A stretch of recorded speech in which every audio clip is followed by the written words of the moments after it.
Hello, everyone, and welcome to Coaching Think Talk. I am Life Coach Tindy Hoya from Life Coach Philippines, and this is Coaching for Relationship. This coaching conversation is for moms, wives, and women who wants to have a balance on healthy lifestyle and healthy relationship to a happy life. And my mission is to help women make the decision to be the mom, wife, and woman they were meant to be so that they can influence and make an impact to have a family that thrives in a safe mental and emotional space. And sorry, thank you everyone for joining me live today. And please leave your digital footprints by letting us know where you are coming from today. Also, please do tag a friend and circulate this video to help us reach more individuals who might be in need of what I will be sharing with you this session. You may also give some shout out to people you want to greet and reach out with inspiring message. At this time of pandemic, especially di ba nagkaroon ng surge yung flu like as we also have the flu. So maybe some people are feeling restless, maybe some are feeling hopeless at this time. Baka din nagkakaroon ng anxiety because of fear na baka COVID siya or something. Why not reach out to someone today and brighten their day? Or why don't you send them a blessing? You can connect with our Dika people. You can connect with Coach Rizal, with Coach Roach, with Coach Candy, and order something and send them a food blessing today. That might keep them healthy. At this time, Decap is offering a lot of healthy food, so you can give them something. I received something from Decaf and I have this honey, pure honey. So it's what I'm using when I'm drinking my turmeric and lemon. So I put in the honey. So maybe you can bless someone today and send it to them, especially if you know someone who is sick at this time. So connect with Decaf and bless someone with something. And if you are watching this on a replay, comment hashtag replay. I am also streaming via FB page of Life Coach Philippines and YouTube channel Coach AI Connect. And if you are new to our platform, please like, follow, and subscribe so that you will get notified whenever a new video is coming up. All right, so for this afternoon, we're gonna be talking about the growth mindset. Ano nga ba yung growth mindset? Are you someone that sometimes you feel you sometimes feel that you're in a self-condemning pit of discouragement? It's moments wherein you say like, I just need to be more patient. I sure wish I could control my temper. I need to be less angry. These are statements that you often say to yourself, and at times you question your parenting skills, your your wife skills, if you're doing the right thing, because it seems to happen every time, and this is always the recurring thought patterns in your mind. So this is actually like you're starting from a deficit just trying to get to zero. So it's important to realize that every one of us has a fixed and growth mindset, and their proportions depends on how each person has been raised in terms of their cultural settings and socio-economic and educational environment. Lalo na sa ating Pinoy, di ba? Sobrang lakas ng belief system, especially when we were growing up. So what we have seen, what we have mirrored, it's also at times yun din yung na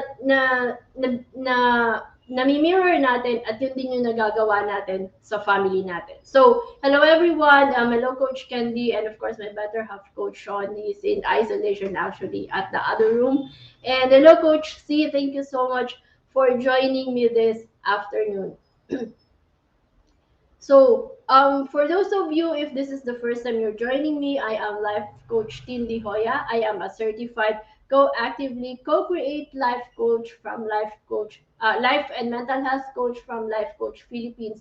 I am also a mental model collector, and as mental model collectors, what we do is we study our mind maps. Ano nga ba yung mga mental models that we are using in our life so that we can live beautifully. I am also a community manager of Coach A Coaching Upskills Blueprint, and I am a proud scholar of the Six Step to Six Figure Speaking Career Training Program of Master Coach A, and a Master Builder Apprentice of Master Coach A, where we help you build tribe to reach your unstoppable dream. And of course, I am the host for this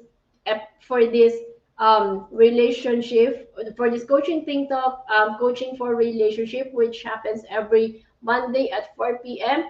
I also do brewing lives on a different schedule, and I am also a moderator for 5 Minute Talk Club, wherein we we deliver inspiring messages in just 5 minutes. And if you want to be a member, all you have to do is visit our FB group, the 5 Minute Talk Club, join our live, and comment hashtag me to be a part of the 5 Minute Talk Club. We will train you how you can speak powerfully in 5 minutes. And I am the founder and creator of a Women's Epiphany coaching community where I help women and empower them to really make that decision to be the mom, wife, and woman they were meant to be. Because as a woman, they really have the power to make a choice to be that mom, wife, and woman they were meant to be as God had designed them to be. So for this afternoon, I'm going to be talking about the growth mindset. So, how people think about their abilities and talents greatly influences how they learn and grow. Human flourishing corresponds intimately with a person's mindset. So, how we grow, it depends on our mindset.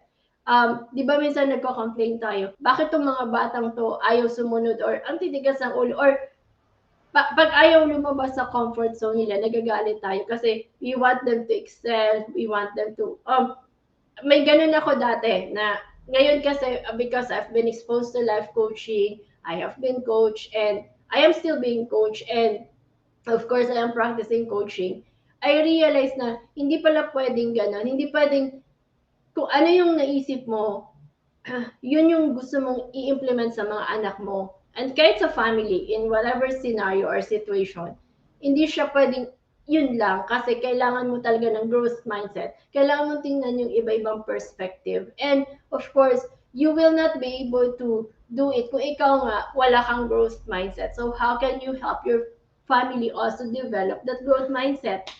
And a growth mindset is based on the premise that our intelligence and abilities can be improved with effort and practice. Naalala ko dati, nagagalit ako lagi sa anak ko na, ba't ayaw mo mag-join? Dapat leader ka, dapat ganito. So, nandun yung pushing, pero wala pa sa season na yun yung anak ko na gusto niyang gusto niyang gawin yung mga gusto ko. Eh kasi kanya nga yun, di ba? But how often do we as parents really persist and insist na dapat ganito yung mga anak natin. Dapat ganito gawin mo. Gusto mo nag-i-excel sila. But pero pag titingnan mo, if you make a reflection, pag ikaw ba, ginawa mo ba sa sarili mo yan? Did you really come out of your shell and be uncomfortable enough and live the life that you want? So, yon. Di ba minsan masakit isipin, masakit tanungin sa sarili, yung ganong, yung pag naiisip mo na, bakit ba tong mga batang to, ganito, ganyan. Pero pag, if you really make a deep reflection in your life, dumating ka din ba sa point na it was easier for you to really get out of your shell? And hindi ka din ba dumating sa point na nagkaroon ka ng fixed mindset? Because all of us has come into that point na nagkaroon talaga tayo ng fixed mindset. Kasi it is based on how we grow up. Like, kung lagi kang sinasabihan na hindi mo kaya yan, mahina ka. Sa tingin mo ba madali talagang lumabas sa mindset na yon? Na pag ikaw na yung minsan nga mas madali pang sabihin natin sa ibang tao na gawin nyo to, or eto yan, ganito gawin. But pag ikaw na hirap ka, di ba? Because all of us came into that fixed mindset depending on how we were raised, what were the beliefs that we have accumulated, or ano ba yung mga naging influences natin when we were growing up. So for today, we're gonna be talking about the growth mindset and how we can really help our families, especially yung mga anak natin, paano ba natin sila tutulungan na magkaroon ng growth mindset?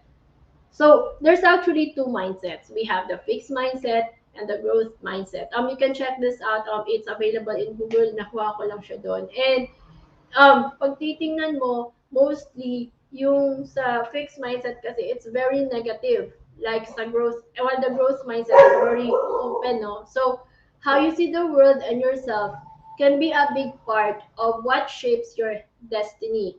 Remember, every mindset matters. Mindset matters for money. Paano mo tinitingnan ang finances?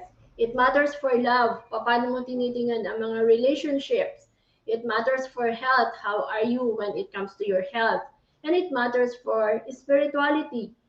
And when it comes to choosing and committing to these mindsets, there's actually a decision on which direction you wanna go. So, ikaw pa din naman ang magdedesisyon yun. So, when fixed versus growth mindset is a concept about whether we see ourselves and our situation as fluid and possible of improving, or believe fundamentally that we're bound by genetics, circumstances, and other reasons to accept how things are.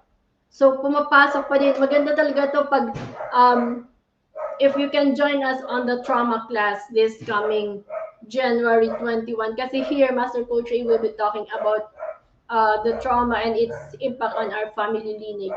Minsan kasi, nakukuha na lang din natin to na mga mindsets na to. May impact din to sa genetics. So, take a look at it. Mamaya, I'll tell you more about it. So, a growth mindset is the belief that the foundation of all our skills can be developed when we devote time and effort toward them. So, from a fixed mindset, pwede naman talaga tayong mag-move sa growth mindset. But how many of us are left in a fixed mindset mentality?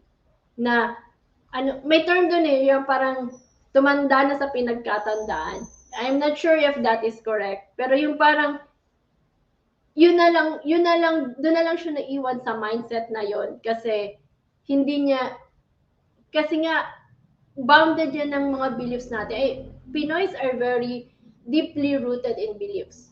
Kung lalo na paglaki kang probinsya, ang daming belief system na minsan, kaya nga branded ako matigas ang ulo kasi lagi kong kini-question, sino may sabing ganito, sino may sabing ganyan. Kasi nga, so pag sa province, I don't know how it was, how it originated, pero madami kasing mga kasabihan. So sinusunod pa din naman nila.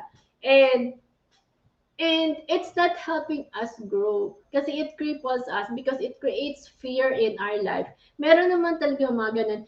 Slowly ko din nabitawan yung mga yun eh. And I just became aware of how to look at things when I started being exposed. At lalo na nung naging life coach ako kasi mas nakita ko yung perspective on how you can see things differently. So, yung people with fixed mindsets have a tendency to believe that everything in life is a fixed state. In other words, unchanging. Ito yung mga moments na, di ba pag mahirap ka, mahirap lang kasi kami kaya ganito lang. So, nag-rely ka na parang sinet mo na sa mind mo na mahirap kaya magiging ganyan lang yung life nyo. That's just an example. But it's one of the crippling things that having a fixed mindset can do to us. And it's not gonna be helpful to how we communicate with our kids, especially with our kids. Kasi di ba, we want them to have a better future. So, kailangan nating tingnan, paano ba natin i-develop sa kanila yung growth mindset na they will really tend to get out of their comfort zone and take risks. Kung meron mga tayong mga naging maling desisyon noon, hindi na sana nila daanan. So, here's how you can cultivate a growth mindset. So, first is, of course, accept your weak spots. You can change, and actually neuroplasticity is a real thing. Master Coach Shay is talking about neuroplasticity, and so is Coach Candy. If you listen or if you watch her coaching TikTok for mindful eating and also her every Friday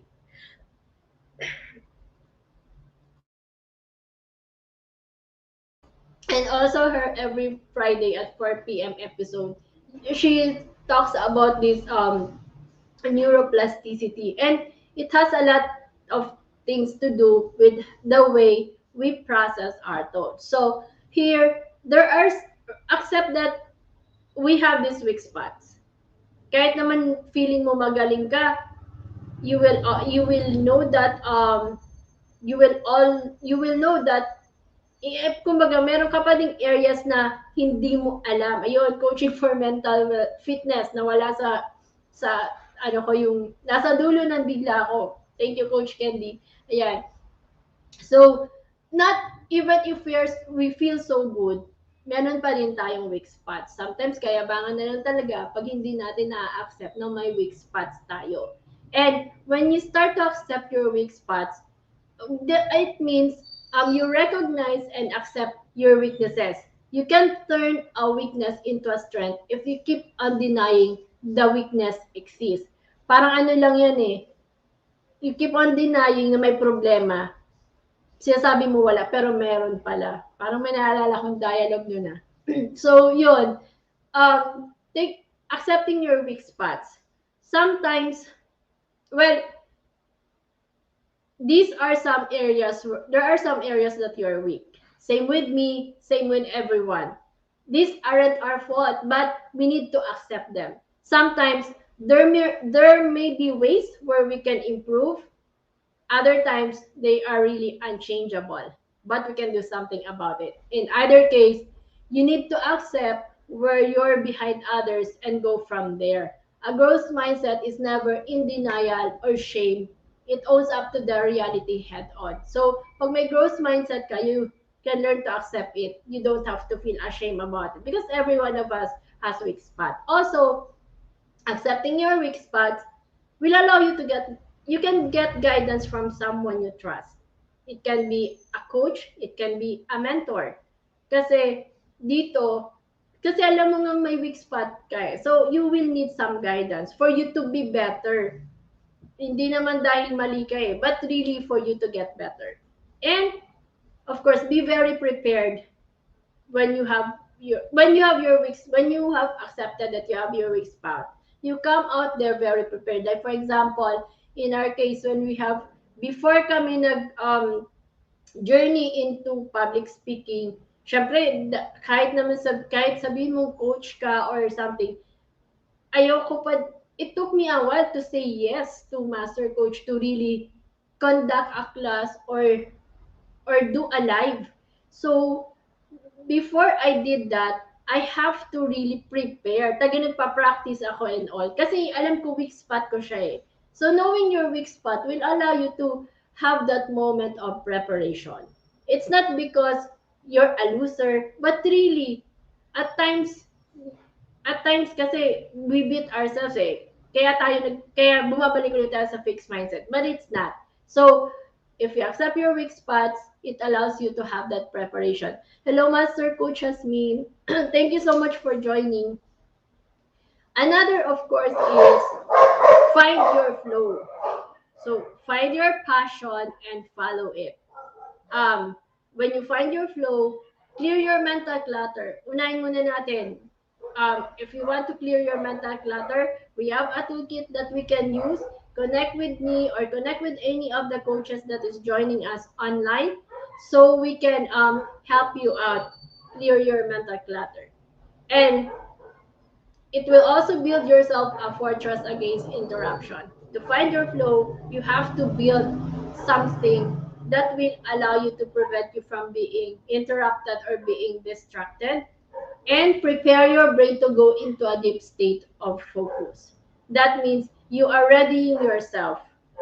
Kasi pag nasa flow ka na, it's a deep focus. It's a mental focus that you really need. So, there are many mistakes people make when trying to enter in the flow state. But if you do it right, the right way, you can accomplish incredible things. So find your own unique flow and challenge yourself.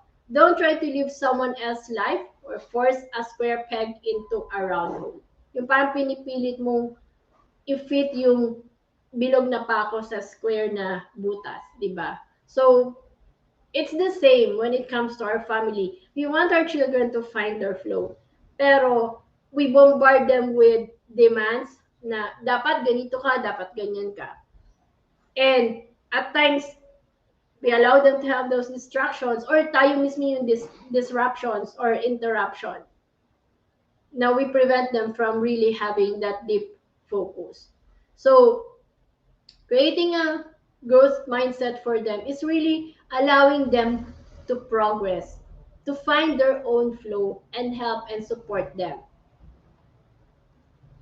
Third is excited by challenge. Well, challenges, whether it's a huge test or an injury, can bring even the best of us down. Whatever that challenge is. When to get excited by challenge, let yourself be anxious. Kasi pag naramdaman mo yung anxiety, hindi siya yung anxiety na sobra. It's more of you being anxious. That means you are aware that you have to prepare and you're excited to get it done. And focus on how good you will feel when you are finished with whatever is causing you anxiety.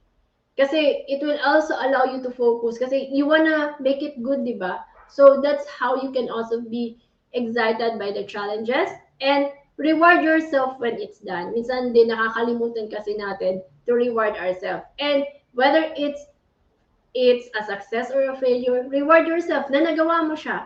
Kung hindi man naging ganun ka okay, hindi naman ibig sabihin failure yun. So same way with how we are responding to our kids when they are excited about something. We support them. Wag nating tinatakot na, or sinasabi natin kaya mo yan, pero opposite yung ginagawa natin. Merong ganun eh. So, let's focus more on how we can let them be excited by challenges. Kasi pag makikita din kasi nila on how we are responding to challenges, if we let them see na very negative ang dating ng challenge sa atin, of course, when they encounter difficulties in their life, challenges in their life, they will also be not excited about it, and they will also have those moments that they will feel failure lang naman ako eh. Kasi nakita yun sa atin.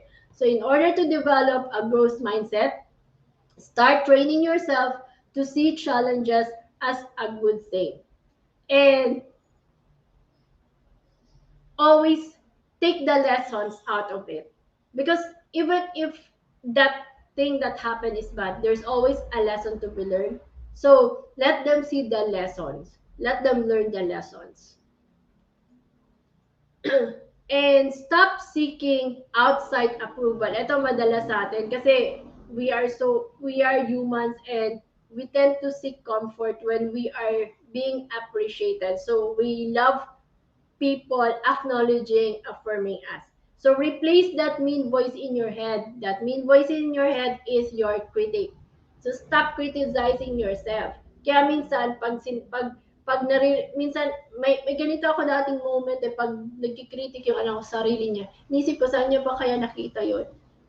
Maybe it's from me kasi before I was a coach, may ganun din akong mindset na parang I beat myself.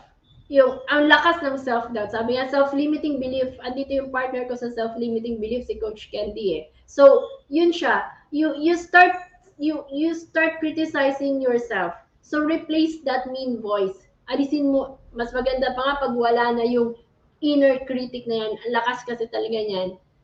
And surround yourself with nice people. That's why I found a community that would really help and guide me to really appreciate myself. Pero dapat yung community mo is someone who can celebrate you and not tolerate you. Baka kasi kahit mali ka na, ito tolerate ka pa. Dapat hindi ka pa din mag-grow nun.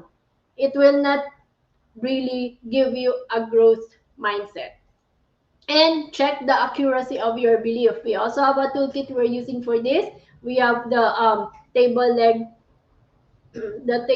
model wherein tingnan mo yung belief mo ba about yourself. Yan ba eh totoo, founded ba with evidence? Or kung siya yun, hanapin mo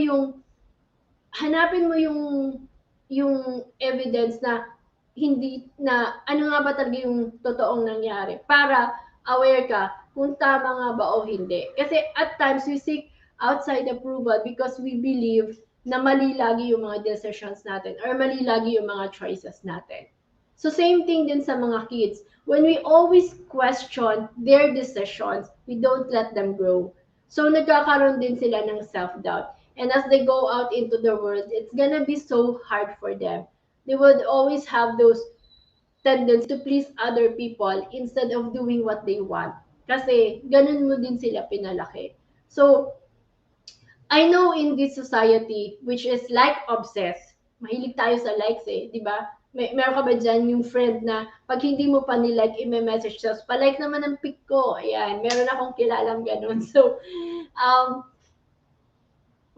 ang hirap kasi, di ba, parang we don't feel complete pag walang nagla-like eh. We get hung up on what other people think about us. So this approval seeking mentality is weak. It distracts us from our goals and puts our power outside of ourselves. So you need to do everything you can to drop it. Well, sure it's nice to get a good job, an affirmation, you know that people appreciate you. But what is really important is to care if others tell you that what you're doing is harming or negatively impacting you. Yun yung importante doon. Kaya nga, find a company that or find a tribe that would celebrate with you and not tolerate you. Kasi paano nga kung nakaka-harm na yun sa'yo. So that is also how you can support your children to have a growth mindset. Yes, it would be great if our children can get our approval. But at times, if they have a decision na mukhang hindi ka sang-ayon sa decision nila, support them. That is where life coaching has really helped us so much. Kasi here, we don't argue with them. We don't tell them what to do. What we do is ask them questions so that kung sa tingin namin mali yung decision or gusto nila, we ask them questions. In that way, sila na makaka-realize kung tama or mali yung gusto nila. Pag gusto pa din nila yon, then go. We support them. Pero no blaming. That's how they also learn. Kaya it's really important. Sobrang ano talaga ng life coaching sa amin because it really help us on how we can really have that great relationship with our children. I remember dati, tinatanong ako ni mami na bakit daw ganun namin bakit ganun kami sa mga bata and all, parang hindi namin, sabi pinapagalitan pa din, there's still discipline. However, um, what yung the way we were raised before is not gonna work for the children now, especially in the next generation. Kasi dapat nag-a-adapt ka din. And that's the beauty of life coaching because here, we don't have to put judgment into their decisions. We don't have to say they're wrong. What we do is just ask them questions. Alam nila kung tama o mali yung decision nila. If they still want to do it, then do it. But at least we ask them so that they can really further um, reflect on that decision. So yun yung beauty ng life coaching on what it has done to our family. And finally, of course, is don't focus on the results, focus on the process. The problem is if you focus on results, you start slipping up in day to day and begin to become too hungry for an end goal. Ang gusto mo lagi yung end goal agad. So, okay lang sa'yo pag mga instant gratification. So, kasi hindi ka nakafocus sa process, sa results agad. So here, when you don't focus on the result and you focus on the process, it helps you to concentrate on the task at hand. It makes it easier to spot opportunities for improvement kasi focus ka eh. So that means nakikita mo yung every detail. So alam mo, ito pwedeng i-improve. And you focus on the process makes pursuing your goal more enjoyable. So you need to craft your skills on the journey instead of focusing on the destination. It can be great to have a goal, but once you have it, you need to commit to it and stand out on the journey, making every day and small step count. Same way with how we raise our kids, we don't focus on the results that we want for them. We focus on the process, on how we help and support them grow, and then help them achieve what they want to have in the end, so that they will appreciate having a growth mindset instead of being fixed, of having a fixed mindset kasi madami silang doubts sa sarili nila. So that's it for me today, and thank you so much. Let's stay connected, connect with me. And I would like to invite you, if you're a woman, of course, and you're into a season of your life where feeling mo lahat na lang ng oras mo, lahat na parang naubos na yung sarili mo sa relasyon mo, sa marriage mo, sa mga bata, then maybe it's time for you to discover yourself. Mas madami kang magagawa sa family mo if you can again go back to your womanhood. So let's journey together. Join me in my Regaining Me workshop. This is a 6-week journey to discover and regain yourself, your momentum, and your passion. So let's have a conversation.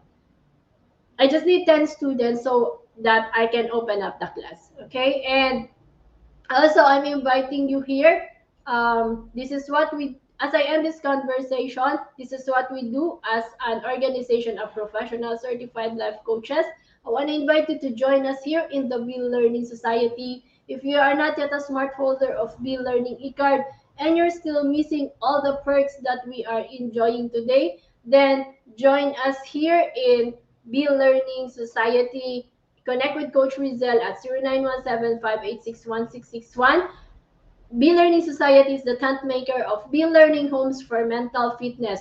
When you get the Be Learning e-card, you get to enjoy 5% food and beverage discount from the Cup Coffee Republic. You also get full access to Mental Model Masterclass of Master Coach A, which happens every fourth Saturday of the month.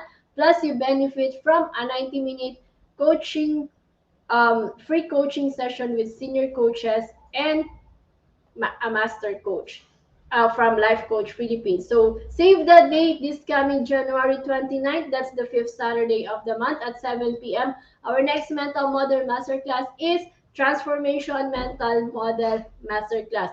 Transformation is a radical shift at the identity level, and this masterclass will go deeper on what transformation is, what is involved in transforming oneself, your biggest transformation bottlenecks, and how to overcome them. It's time for radical shift. Do not miss this masterclass by Master Coach A. Connect with Coach Rizal at 0917-586-1661 for more information and registration assistance. So, wag natin sayangin yung time. If you can really find that clarity in what you wanted to do in life, then say yes to yourself. Invest now. You have nothing to lose. It's actually worth your time. Pag sinabi mong hindi sulit sa'yo, ibabalik ko talaga sa yung binayad mo. So, connect with us, join us in this class, and let's make 2022 a great year for each one of us. And di ba minsan din clear na tayo pero we get stuck somewhere. Hindi din tayo makamove. So, buti kami may coach, may kausap na coach, and it allows us. So, kami nga ang coach, minsan na-stuck pa eh. Paano pa kung ikaw? So, why not give yourself that permission to really soar high this year? Let's have a conversation. Join us here in the Transformation Mental Model Masterclass.